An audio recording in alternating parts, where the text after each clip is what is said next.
Oh yeah, well one time I swam 300 miles and then just like jumped out of the water onto a ship and was like, beat that. Well, did I tell you about the big blue whale I made friends with yesterday, who I was riding around the coastline? Yeah, my big blue whale, who I let come get you, and then I demanded it come back. Yeah, that you played no part in. No way. Yeah, it's my super mammal. You know Daryl, the big blue whale? He's mine, yeah, super mutant. You own him? Fuck yeah, I own him. I thought he was just a guy who helped people. No. Wait, dude, are we thinking of the right Daryl? We have the wrong Daryl.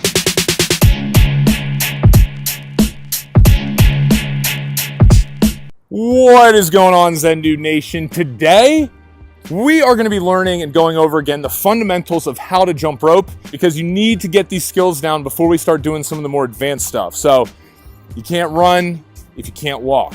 You know what I'm saying? Your homework is to jump rope for 5 minutes. That's it. Continuously. Let's get into it, y'all.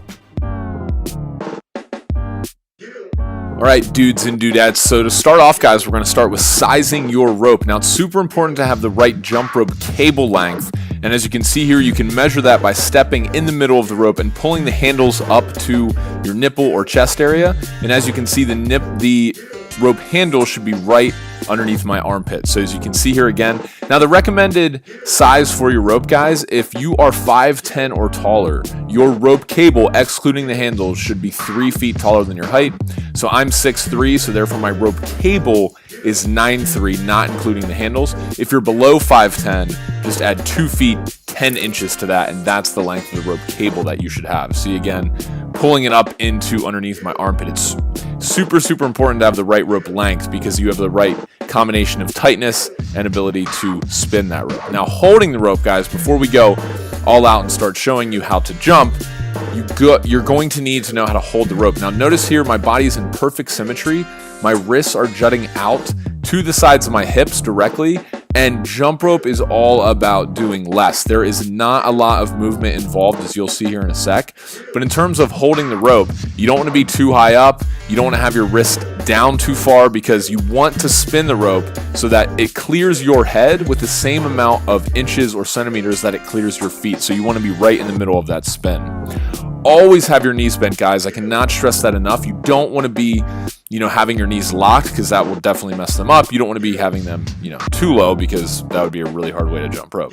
Anyway, next up, guys, we have get up on your toes. Okay, so with bending the knees, guys, you want to make sure that you're up on the balls of your feet, on your toes the entire time you're jumping. You never want to be flat-footed, okay? And as you can see here, I'm jumping and I'm on my toes the entire time, and my feet are not coming any more than at the most 2 inches off the ground for regular bounce. So somewhere in the range of 1 to 2 inches is all that. And as you can see, I start going faster, and it requires that I actually jump lower to the ground. So now, putting it all together, guys, spinning the rope, check out my body movements here. As you can see, jumping rope is all about doing less.